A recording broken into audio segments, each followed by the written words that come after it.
राधे राधे। आप सभी का राधे सखी चैनल में स्वागत है। जैसे कि ये कार्तिक के महात्म की कड़ी चली आ रही है, तो उसमें का आगे का महात्म। श्रीमन नारायण नारायण नारायण, लक्ष्मी नारायण नारायण नारायण। एक बहन आई थी, बहन बृहस्पति देवता की पूजा क्या करें, बृहस्पति भगवान आते थे, चावल और एक चांदी का कटोरा लेके चले जाते। अब एक दिन उस चांदी का कटोरा अंदर रख देती और लड्डू खा लेती। एक दिन उसके भावज ने कमरा खोल के देख लिया, भागी भागी पड़ोसन के पास गई कि मेरी नंद तो जन के आने बिना नहीं करती है, कि अपने आदमी से कहियो मेरा आदमी नहीं सुनता, ऐसे करियो दाल का चमचा भात में, भात का चमचा दाल में दियो। उसने ऐसे ही करा, दाल का चमचा भात में, भात का चमचा दाल में दिया। तो वो कहने लगा क्या बावली होगी, मैं ना बावली, अपनी बहन को देख ले। अब उसने कमरा खोल के दिखाया तो कहने लगी बहन चल मामा के चलेंगे। वो समझ गई कैसे मामा के जाएंगे। वो कहने लगी भैया मुझे ऐसी जगह छोड़ दो जहाँ पीपल केला तुलसी बट वृक्ष पूछो। कहने लगा ठीक है। अब उस दिन था वीरवार, उसने बृहस्पति देवता की पूजा करी। आए बृहस्पति भगवान, उसे 4 लड्डू चांदी का कटोरा दे के जाने लगे। तो वो झाड़ियों के पीछे छुप के देख रहा था। अब वो जैसे बाहर निकला तो उसने उनके पैर पकड़ लिए बृहस्पति भगवान के। बृहस्पति भगवान कहने लगा ये तो सबके बस करती है, तुझे शर्म नहीं आती। इसको कुंवारी कन्या को दोष लगाते हुए वो अपनी बहन को अपने घर ले आया और अपनी बीवी से कहने लगा मेरी बीवी कि मेरी बहन को कुछ कहने की जरूरत नहीं है, मेरी बहन तो सबके बस करती है। उसने सारी नगरी में ढिंडोरा पिटवा दिया, हर कोई आए 4 लड्डू और एक चांदी का कटोरा लेके चला जाए। अब वो एक पैर पर खड़ी हो गई, बृहस्पति भगवान मेरी लाज तुम्हारे हाथ में। आए बृहस्पति देवता, 4 लड्डू चांदी का कटोरा सबको दे के चले गए। जैसे बृहस्पति देवता तुमने उसकी लाज रखी, वैसे कहते सुनते हमें और हमारे परिवार की सबकी लाज रखना। एक कुम्हारी का बेटा था, सुबह उठते खाना खा लिया करता। अब कुम्हारी ने कहा बेटा कुछ तो नेम ले ले कि माँ मुझे तो सुबह उठते भूख लगती है, मेरे से नहीं रहा जाता। अब कहने लगा कल से ना कार्तिक नहाने वालियों का टीका देखकर मैं खाना खा लिया करूँगी। अगले दिन से वो कार्तिक नहाने वालियों का टीका देखकर खाना खा लिया करता। एक दिन उसे टीका नहीं दिखा, वो पेड़ पर चढ़कर जब दिख गया तो जोर जोर से चिल्लाने लग गया, दिख गया 4 चोर समझे कि हमारा सारा धन चोरी करके, हम जो धन चोरी करके ले जा रहे हैं ये उसको चिल्ला रहा है। उन्होंने सारा धन लेके वहीं पे रख दिया। अब वो नीचे उतरा, सारा धन लेके घर पहुंचा। मामा बोली किवाड़ खोल बेटा, क्या बात है कि कुछ नहीं, किवाड़ तो खोल। उसने किवाड़ खोली, इतना धन कहाँ आया, मुझे तो 4 चोर चोरी करके जा रहे थे, मैं तो कार्तिक नहाने वालियों का टीका देखकर जोर से चिल्लाया, दिख गया। वो सारा धन मन छोड़ कर भाग गए। कहने लगे अगर कार्तिक नहाने वाले का टीका देखने का इतना धर्म होता है तो कार्तिक नहाने का कितना धर्म होता है। उसने कहा कि हर कोई कार्तिक जरूर नहाए। एक लपसी था, एक तपसी था। लपसी ने सवा सिर की लपसी बनाई, भोग लगाया, बच्ची को चियाप कही। तपसी तपस्या कर आए नारद मुनि हमारा फैसला कर दो, तुम्हारा फैसला कल करूँगा। लपसी ने लपसी बनाई, भोग लगाया, बच्ची को चियाप कही। तपसी तपस्या कर रहे थे तो उन्होंने 1.25 करोड़ की मुद्रा फेंकी। वो क्या मैंने न उठाई, वो क्या मैंने उठाई, गुट न उठाई तो मुद्रा निकली। तेरे को भंग चढ़ गई, इसको पटा चढ़ गई कि कुछ तो फल मुझे मिलना चाहिए। घी दानी में घी रहेगा, तेल दानी में तेल रहेगा, काम तेरा रुके ना, धन तेरा जुड़ा ना। जैसे लपती तपसी माँ बाप की प्यारी, कृष्ण जी की प्यारी, आदि ऊर्जा पूरी पूरी हो तो पटा चढ़ी हो। श्रीमन नारायण नारायण नारायण, लक्ष्मी नारायण नारायण नारायण, तुलसी नारायण नारायण नारायण, श्रीमन नारायण नारायण नारायण, हे नाथ नारायण वासुदेवा, हे नाथ नारायण वासुदेवा।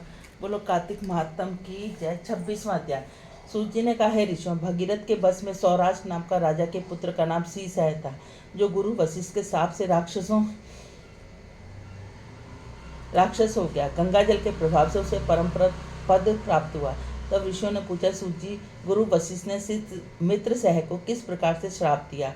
सूत जी बोलो ऋषि, एक समय अत्यंत धर्मार्थ राजा मित्र सह अपने कुछ साथियों से शिकार खेलने के लिए वन में गया, जहाँ उसने अनेक मृगों का शिकार किया। फिर भूख और प्यास से दुखी हो नदी के तट पर आया। राजा रात्रि भर वहाँ रह रहा था। प्रातःकाल होते शिकार की खोज में पुन चल पड़ा। कुछ दूर जाकर राजा ने देखा कि पर्वत की कंदराओं में एक व्याघ्नि मैथुन कर रहे हैं। राजा ने धनुष पर बाण चढ़ाकर उन पर छोड़ दिया। व्याघ्नि बाण लगते ही तत्काल वहीं पर गिर पड़ी। थोड़ी देर में उसमें प्राण त्याग दिए। तब व्याघ्र राक्षस रूप धारण करके अत्यंत क्रोध पूर्वक बोला, हे राजन, तुमने मेरे साथ घोर अन्याय किया है, मैं इसका बदला अवश्य लूंगा। इतना कहकर वह राक्षस दुखी होता हुआ वहां से चला गया। कुछ वर्ष पश्चात राजा मित्रसेन ने अश्वमेध यज्ञ किया, जिसमें अनेक ऋषि मुनि बुलाए। गुरु वशिष्ठ ने ब्रह्मा विष्णु आदि देवताओं को विधि पूर्वक हवि देकर यज्ञ समाप्त किया और वे स्नान करने के लिए नदी के तट पर चले गए। गुरु वशिष्ठ जी के यज्ञ मंडप में जाते वह राक्षस, जिसकी व्याधि को राजा ने वन में मारा था, बदला लेने के लिए यज्ञ स्थल पर आया। गुरु वशिष्ठ का रूप धारण करके राजा से कहने, राजन, हम मांस खाएंगे, अतः हमारे लिए मांस बनवाओ, हम स्नान करके अभी आते। इतना कहकर वहां से चला गया और रसोई का रूप धारण कर मनुष्य का मांस पकाकर रख दिया। जब वास्तविक गुरु वशिष्ठ स्नान करके वापस आए तो राजा ने सोने के थाल में सजा हुआ मांस मिश्रित भोजन उनको परोस दिया। गुरु ने ज्ञान दृष्टि से जान लिया कि भोजन मनुष्य के मांस से ही बनाया।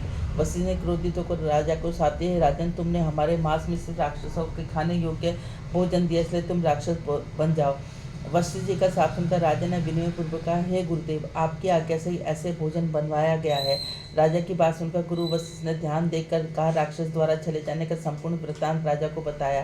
तब राजा ने अपराध श्राप दिए जाने के कारण अंजलि में जल भरकर उन्हें श्राप दिया कि उधम हुआ कि ठीक उसी समय उनकी पत्नी दमयंती ने आकर कहा, आप क्षत्रिय हैं, अतः क्रोध का परित्याग करें और जो आपके भाग्य में लिखा है उसे भोगे। जो मनुष्य अपने गुरु पर रोष करता है वह वन में जाकर ब्रह्म राक्षस होता है, अतः आप शांत हो जाइए। स्त्री के इन वचनों को सुनकर राजा क्रोध त्याग कर विचार करने लगा, अब क्या करना चाहिए। फिर राजा ने अंजलि के जल को जो ही अपने पैरों पर डाला त्यों ही उसके पैर काले पड़ गए।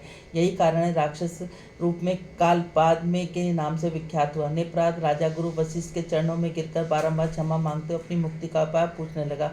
तब वशिष्ठ ने कहा, क्योंकि यह पाप अनजाने में है, इस कारण मेरे श्राप का प्रभाव 12 वर्ष तक रहेगा। इसके पश्चात तुम अपने वास्तविक रूप में आ जाओगे। अनेक वर्षों तक राजा का भोग करते हुए गंगा जल के प्रभाव से मुक्ति प्राप्त करोगे। भगवान विष्णु की सेवा करते हुए अंत काल में विष्णु लोक को प्राप्त होगे। इतना कहकर गुरु वशिष्ठ अपने आश्रम को चले गए। राजा राक्षसी देह धारण कर निर्जन वन में भूखा प्यासा फिरने लगा। कई वर्षों तक अनेक कष्ट सहने के बाद वह राक्षस नर्मदा नदी के तट पर आया और वहां पशु पक्षी मनुष्य सर्प आदि खाकर विचरण करने लगा। वहां घूमते उसने एक दिन नर्मदा नदी के तट पर मुनि को अपनी स्त्री के साथ रमण करते हुए देखा। भूख से पीड़ित होकर जैसे व्याघ्र मृग को पकड़ लेता है, उस प्रकार मुनि को पकड़ लिया। मुनि ने स्त्री को जब अपने पति के राक्षस को हाथों में देखा तो राक्षस रूपधारी राजा से विनय पूर्वक बोली, आप स्वभाव में राक्षस नहीं बल्कि सूर्य कुल के उत्पन्न मित्रसेन नामक राजा हूँ। मेरा पुत्र अभी छोटा है, तो मैं बिना पति के इस वन में कैसे निर्वाह करूंगी, इसलिए आप मेरे पति को प्राणदान दे दें। प्राणदान से बढ़कर कोई दान नहीं है। उस स्त्री की प्रार्थना पर राक्षस का कोई प्रभाव नहीं पड़ा।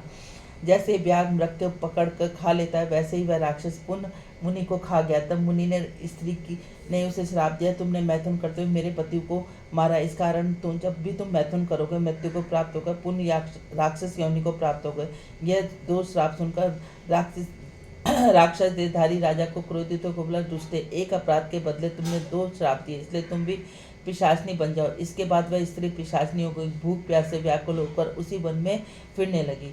बोलो कार्तिक महात्म की जय। 27वां अध्याय। आगे की कथा सुनाते सूत जी ने कहा, हे ऋषियों, इस प्रकार राक्षस पिशाचनी दोनों घूमते फिरते नर्मदा के तट पर एक बट वृक्ष के नीचे आकर ठहरे। उस बट वृक्ष पर गुरु निंदक ब्रह्म राक्षस रहता था। उन दोनों को देखकर वह ब्रह्म राक्षस कहने लगा, अरे तुम कौन हो और किस पाप के कारण इस दशा को प्राप्त हो। तब राक्षस रूपधारी राजा ने अपना प्रशासनिक का संपूर्ण वृत्तांत सुनाकर कहा, अब आप ही अपना वृत्तांत सुनाइए। ब्रह्म राक्षस ने अपना वृत्तांत सुनाते हुए कहा, मित्र, बहुत समय पहले मैं मगध देश में प्रवीण सोमदत्त नाम का एक ब्राह्मण था। मैंने अपने को बड़ा भारी विद्वान और महान मानकर अभिमान बस गुरु का अपमान किया। उसी पाप के कारण मैं योनि को प्राप्त हुआ। इस जन्म में भूख से पीड़ित होकर मैंने अनेक ब्रह्म राक्षस खा डाले। गुरु का अपमान करने से निश्चय ही ब्रह्म राक्षस की योनि प्राप्त होगी, यह जानकर मैंने भली बाती जान ली। तब कालपाद ने मेरे मित्र गुरु की में कोटि कोटि आते हैं। ब्रह्म राक्षसों का वेदों को पढ़ने सुनाने वाला, वेदों को नीति शास्त्र को व्याख्या करने वाला, वेदों को संदेह को दूर करने वाला, भय निवारण करता, अन्नदाता, भिक्षा देने वाला, बुरे कर्मों को रोकने वाला, पिता ससुर मामा बड़ा भाई, गर्भ में मरण पर्यंत तक 16 संहार करने वाला। राजाओं के शास्त्रों ने गुरु से कहा, इसलिए इन सब की वंदना करनी चाहिए। यह सुनकर कालपद ने आगे कहा, हे भाई, तुमने अनेक गुरु कहे, इसमें कोई बड़ा या कोई बराबर ब्रह्म राक्षस का मित्र। यद्यपि हम राक्षस हैं और सब भूख प्यास से दुखित है, परंतु क्योंकि गुरु महिमा का वर्णन से कल्याण होता है, इसलिए मैं इसका वर्णन करता हूँ। सब गुरु बराबर हैं, फिर भी इस संबंध में शास्त्रों का कथन सुनो। वेद और मंत्रों का उपदेश करने वाला धर्मशास्त्र और पुराणों को व्याख्या तथा उपदेशकर्ता को विशेष गुरु माने गए। इसमें प्रमुख गुरु वो है जो देव पूजा करवावे, देव पूजा का फल बतलावे और तक गुप्त मंत्र का उपदेश देवे। ब्रह्म राक्षस ने अपने राक्षस बनने की कथा सुनाते कहा, मैं धर्म, अर्थ, काम और मोक्ष देने वाले सभी पुराण गौतम ऋषि से सुने। एक समय मैं शिव जी का पूजन कर रहा था, उसी समय महर्षि गौतम आ गए। मैं पूजा में लगा रहा, मेरे खड़े होकर उनको प्रणाम नहीं किया। तब शिव जी ने गुरु का अपमान करने के कारण मुझे ब्रह्म राक्षस बना दिया। यही कथा सुनाते सूर्य जी ने कहा, ऋषियों, इस प्रकार गुरु की महिमा का वर्णन करना और सुनना में तीनों लोगों का पाप नष्ट होता है। ठीक उसी समय उन्होंने दूर गर्ग मुनि को आते देखा। पिशाचनी तथा दोनों राक्षस अपना भोजन जानकर दोनों हाथ उठाकर उनकी ओर भागे, परंतु गर्ग मुनि के द्वारा शिव जी के नाम लिए जाने के समीप न जाकर पिशाचनी दूर से कहने के, ब्राह्मण आपको नमस्कार, हमने कितने ही ब्राह्मण खा डाले, परंतु महादेव जी का नाम स्मरण करने के कारण आप सुरक्षित है। तब गर्ग मुनि ने तुलसी युक्त जल से उसका अभिषेक किया। उस जल का स्पर्श होते तीनों राक्षस योनि से मुक्त होकर देव रूप में चले गए। ब्राह्मणी और सोमदत्त विष्णु रूप होकर गर्ग मुनि की स्तुति करने के बाद विष्णु लोक पर चले गए। उन दोनों के बैकुंठ जाने के पश्चात श्राप मुक्त राजा कालपात सोच में पड़ गया। उनको इस प्रकार शोक में निमग्न देखकर गुप्त रूप से सरस्वती जी बोले, राजन, तुम किसी प्रकार की चिंता मत करो। राज्य सुख भोगने के बाद अंत में तुम्हें भी विष्णु लोक को प्राप्ति होगी। इन वचनों को सुनकर राजा कल्पत अत्यंत हर्षित हुआ। राजा ने अपने गुरु का स्मरण किया और गर्ग मुनि को प्रणाम करके गंगा जी की स्तुति की। इसके बाद राजा भगवान विष्णु का स्मरण करते हुए काशी चला गया। काशी में 6 माह तक रहकर राजा गंगा जी में स्नान विश्वनाथ महादेव के दर्शन करते हुए आनंद को प्राप्त करता हुआ प्रसन्नता पूर्वक अपने राज्य में आया। तब गुरुजी ने उनका अभिषेक कर उसे पुनः राजा बना दिया। अनेक वर्षों तक राज्य करने के बाद अंत में मोक्ष को प्राप्त हुआ। इस कथा को समाप्त करते सूर्य जी ने ऋषियों से कहा, हे मुनियों, इसमें आश्चर्य जैसी कोई बात नहीं। भगवान का गुणगान करने वाला तथा काशी का सेवन करने वाला मनुष्य निश्चय मोक्ष को प्राप्त होता है। जो गंगा जी में स्नान मात्र से करोड़ों जन्मों के पाप को समाप्त हो जाते हैं। श्रीमन्नारायण नारायण नारायण, झूलाओ मेरी सजनी, श्री राम झूले पालना, अनन चनन का पालना री सजनी, रेशम लग रही डोर, झूलाओ मेरी सजनी, श्री राम झूले पालना। राम तो झूले, लक्ष्मण झूले, दशरथ झोटा देवे, झूलाओ मेरी श्री राम झूले पालना। एक लुगाई मारे आंगना में आई, लाला को नजर लगा गई, झूलाओ मेरी सजनी, श्री राम झूले पालना। उस लुगाई को पकड़ बुलाओ, लाला की नजर उतारो, झूला मेरी सजनी, श्री राम झूले पालना। आंखें भी खोले लाला, मुख से भी बोले, गुटर गुटर दूधा पीवे, पिलाओ मेरी सजनी, श्री राम झूले पालना। आंगन में खेल रहे चारों भाई, ब्रिज में खेल रहे भाई, राम और लक्ष्मण शरत भरत है, हनुमत ने धूम मचाई। आंगन में खेल रहे चारों भाई, दूर खेलन मत जयो मेरे लाला, दूर बड़े बड़े हाउ। आंगन में खेल रहे चारों भाई, ना कोई चाचा ना कोई ताऊ, ना कोई मक्का जाया भाई। आंगन में खेल रहे चारों भाई, मारी और गेंद गई यमुना, कूद पड़े रघुराई। आंगन में खेल रहे चारों भाई, रावण मार राम घर आए, घर घर बजे बधाई। आंगन में खेल रहे चारों भाई, माते यशोदा कर आरता, सखियों ने मंगल गाए। आंगन में खेल रहे चारों भाई माते कौशल्या तपे रसोई जी रहे चारों भाई आंगन में खेल रहे चारों भाई करो करो एकातिकी नाने वाली श्री कृष्ण का आरता राम काहे का मारा दीवला जी काहे मारे का कौन सुहागन कौन सपूती जोड़ियो जी भर कार्तिक की रात श्री नारायण का आरता हुआ आम बाटी कमर दीवलादी रूपा बड़ी बात हमें सुहागन हमें सपूती जो योजे भर कार्तिक की रात श्री नारायण का आरता हुआ आमर्षि के गई भावती मिश्री का जा ए हनुनोत जिमावती जी अचलज डोली की जाए श्री नारायण का आरता हो आम गंगा बड़ी गोदावरी जी तीर्थ बड़े आगे बढ़तों में एकादशी जी मारा है प्रेम आधार श्री नारायण का आरता राम नार के आरती में कौन कौन रखवा आल सीता माता द्रौपदी जी और कौशल्या हर की मात सुमित्रा हर की अत के कैया हर की मात श्री नारायण का आरता राम नारायण के आरते में कौन कौन फल हो अंधन लक्ष्मी बहुत घनी जी मोरे मुकुट गत हो श्री नारायण का आरता हो तुलसा महारानी नमो नमो हर की पटरानी नमो साढ़ मास में बोईरानी तुलसा सावन मास में हुई हर कार्तिक माह बैसाख में हुई तेरी पूजा मंगसिर मास में हुई पटरानी नमो 56 भोग 36 मेवा बिन तुलसा हरि एक न जानी नमून एक पत्र तुलसी का रख दिया सालीग्राम ने हसस मानी न ऐसा क्या मय जप तप की न जो सालीग्राम की हुई पटरानी न 8 बरस कार्तिक के नहाई तो सालीग्राम की हुई पटरानी न मुनु जो तुलसा सवेरे गावे श्री कृष्ण जी के दर्शन पावे नम जो तुलसा दोपहर में गावे खीर खांड के भोग लगावे नम जो तुलसा आधी रात को गावे यम के दूत निकट नहीं आवे नमो नम क्वारी गावे घर भर पावे तरनी पुत्र खिलावे नमून विधवा गावे जन्म सुधारे बुढ़िया बैकुंठ को जावे हम तुम गावे सदा सुख पावे तुलसा माँ के लाड़ लड़ावे नमून तुलसा महारानी नमून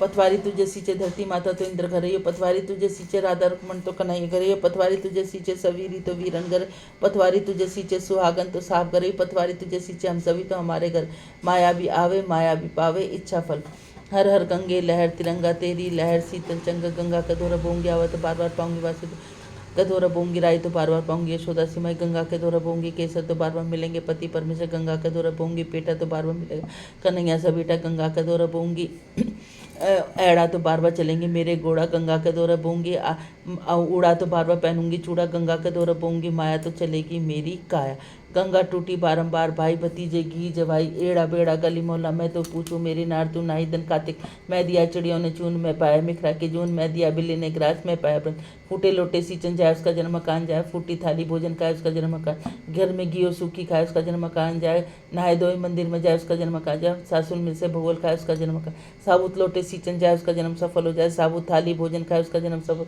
घर में घी और सूखी खाए उसका जन्म घर में घी और चुपड़ी खाए उसका जन्म सफल हो जाए भोगल में से सासुल खाए उसका जन्म सफल हो सासू जी के लागू पाए नंदू जी उड़ाऊंची सदा जिए भाई का सभी बहनों को राम राम श्रीमन नारायण नारायण नारायण। यदि आप सब लोगों को चैनल अच्छा लगता है तो इसको ज़्यादा से ज़्यादा लाइक करें, ज़्यादा से ज़्यादा शेयर करें, नए हैं तो सब्सक्राइब करें, बेल आइकन को जरूर दबाएं। बोलो राधे राधे।